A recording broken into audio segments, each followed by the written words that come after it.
Okay, so hi. So I am making this video because obviously I'm pregnant, which sounds so crazy to say because I honestly just didn't really expect it.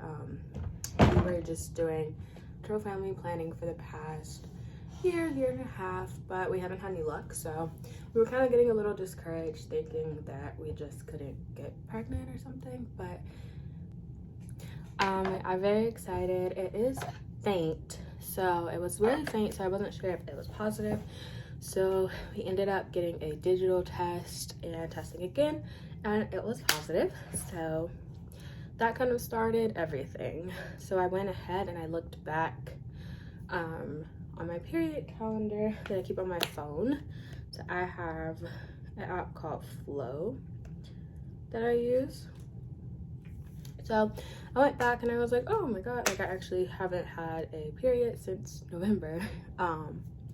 So using the last start day of my period, I was able to calculate that I should be 6.5 weeks, or at this point 7 weeks. So I went ahead, booked ultrasound. We just moved, so I don't have a doctor for I don't have like a gyno or anything set up yet. So I found this place called the Women's Center. They do free pregnancy tests, free ultrasounds, all that kind of care. So it's kind of like Planned Parenthood, but it's called the Women's Center. So I went there and I got a confirmation that I was indeed pregnant. They also told me that I should be about 6.5 weeks, so I would be able to see the baby and hear the heartbeat. So yeah, so I went back. So I went to my appointment, got the confirmation, and then I made an appointment for the next day to see the baby, because obviously Dean wanted to see the baby too.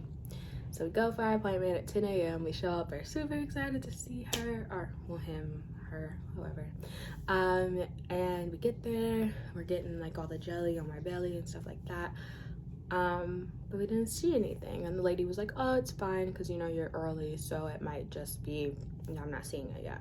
So we went ahead and did a transvaginal ultrasound. So it's basically like this big stick that they put up you, and it's like they do an ultrasound from the inside. So we did that, and she still wasn't seeing the baby. So we were starting to get worried, and we were like, you know, what's going on? So at that point, the nurse or ultrasound tech was also getting worried. She was like, okay, I'm not seeing anything. She looked around for quite a bit, couldn't find anything. So she had she took all the screenshots, everything, and she sent it over to a nurse practitioner that they had there. She also confirmed that she wasn't seeing anything, so they sent us to the ER. At this point, they were thinking we were gonna have an ectopic pregnancy, maybe the baby was somewhere else outside of the uterus. We were getting really concerned, so we went to the ER, which was very scary. We were both really nervous. You know, we were scared because we didn't want anything to be wrong. We know ectopic pregnancies can be very dangerous, not only for the baby but for me. So like they were talking about maybe having surgery or, you know, different things. It was just very scary, very overwhelming. So we get to the ER, we walk in. They wouldn't let Dean in because of COVID, so I had to go in by myself, which I was a nervous wreck. I was all over the place. So we went in, tried to check in, handed them like the Women's Center had given me a piece of paper. I don't know where it is. Let me grab that. All right, so the Women's Center had given me a piece of paper that basically discharged me from them, and it said to follow up with the ER. So it says follow up with the ER for suspected ectopic pregnancy or miscarriage. So went to the ER, showed this to them. It was like, you know, we're here to kind of figure out what's going on.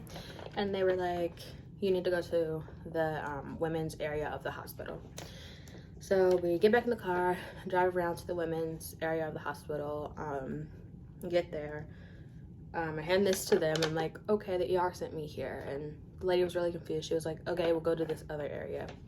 We go to the other area. There was no one there. It said we'll return at like 12:15, and at this point it was like maybe 11:45, something like that. So we're like, what do we do?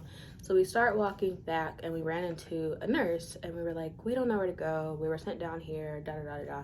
He was able to take us to another like check-in desk, but we were able to get finally checked in, get some help. So we got taken back to a room, and I was supposed to pee in a cup and kind of like get stuff started. I had just peed at the women's center. I didn't have to pee.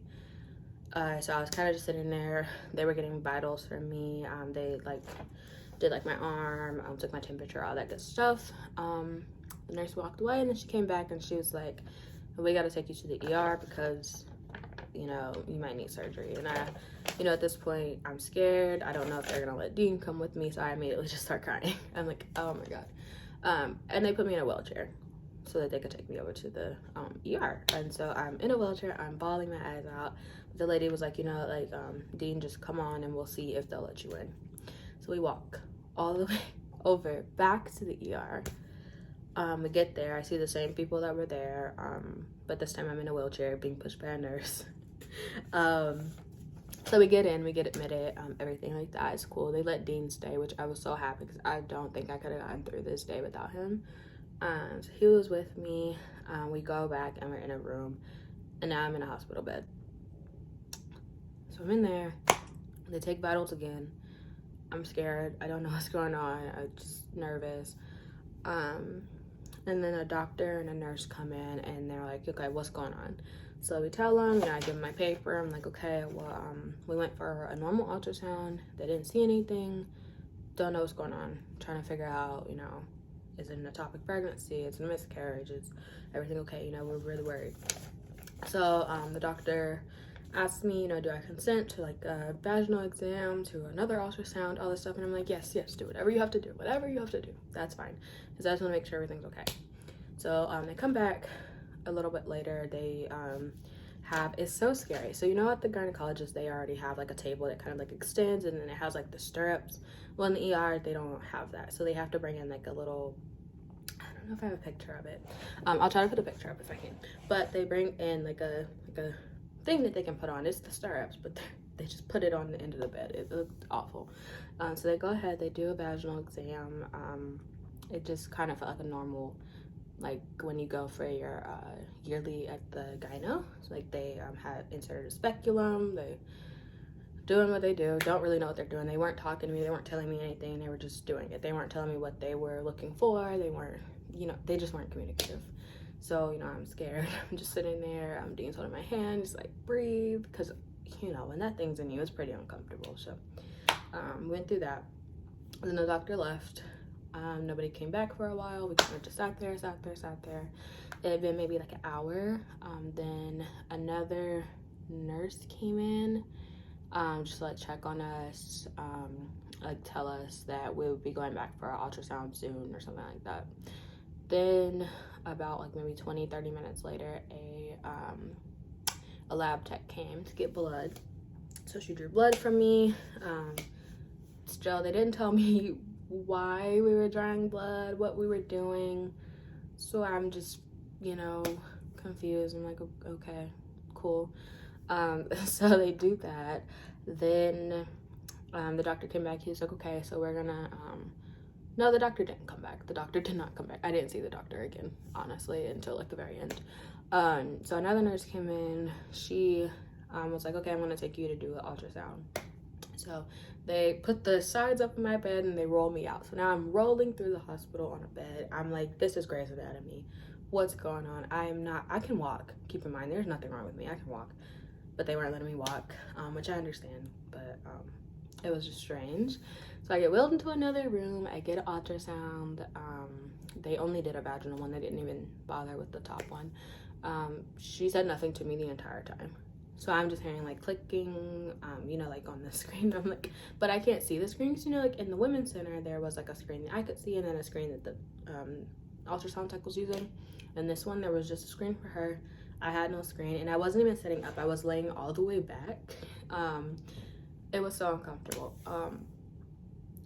And it was just, I was just looking at the clock like the whole time because there was nothing to look at. She wasn't talking to me, so I was just like, okay. So she does all her images or whatever, and then she's like, okay, we're all done. She puts my little thing back up and wheels me out. I don't know. I'm like, okay, I'm guessing she still didn't see anything, because I'm guessing if she saw a baby, she would have said something. So I'm like, okay, I guess she didn't see anything. She brings me back. She's like, okay, well, I'm going to have a radiologist read this by, like, basically. And I'm like, okay. So then Dean's like, oh, like, how was it? What happened? And I'm like, I don't know. She didn't say anything. I have no idea. So that was great. Then we sat for about 3 hours. I kid you not, it was 3 hours. We ended up like turning on the TV in the room, like flipping through that. We were watching TikTok, we were talking. It was a lot going on. And then I got an email from my chart. So it looked like they had sent me up with my chart, and some of my blood tests were coming back. So we log into my chart and we start seeing, like, I think my CBC, like my full blood count or whatever came back. So we're looking through all the numbers, looking through all of them. Nothing means anything, you know, like I'm seeing like my sodium levels, I'm seeing like my iron levels, like, you know, things that doesn't mean anything to me. I'm like, oh my God, like where are the levels I'm looking for? So I look at that and I'm like, okay, well, maybe, you know, they'll come back and tell us something. A little bit more time goes back and I just refresh the page. I was like, let me look at the numbers again and see if there's something else. Then more results come in. So I see my HCG and I'm like, okay, Dean, that's human whatever hormone. Like, you know, that's the hormone we want to look for. So I'm like, okay, let's look at this. So look at it and it is positive that I'm pregnant. So I'm like, okay, thank God. That's a good sign. And the result was, so I had about 58 of the hormones. So normal is 5. If you're above 5, like you're pregnant. So I was like, okay, we're good. But 58 is low. For my range, I could be like 1 to 2 weeks or 3 to 4 weeks. No, I could be like 1 to 2 weeks. So for this range, it says that I'm probably like 1 to 2 weeks. So we're like, okay, maybe we're just earlier than we thought. And you know, that was the best outcome we could have had for the day. We were like, okay, going in, we were like, okay, what's the best case scenario, worst case scenario? So we're like, okay, so we're feeling a lot better at this point. And this is still during that 3-hour waiting period. We hadn't heard from anybody, no one came in, anything like that. But we got the result back and we're like, okay, so we're probably just earlier than we thought. It's okay. That makes sense. We wouldn't be able to see the baby yet. Like, that's fine. So we're looking at the clock. We're like, okay, if it reaches 3 o'clock, I think at this point it was probably like 2:30.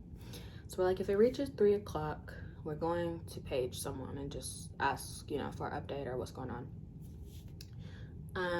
So a nurse comes in. She's like, oh, I just want to check, make sure you don't need anything. And I was like, oh, like, you know, no, we don't need anything. Can I have like some water or something?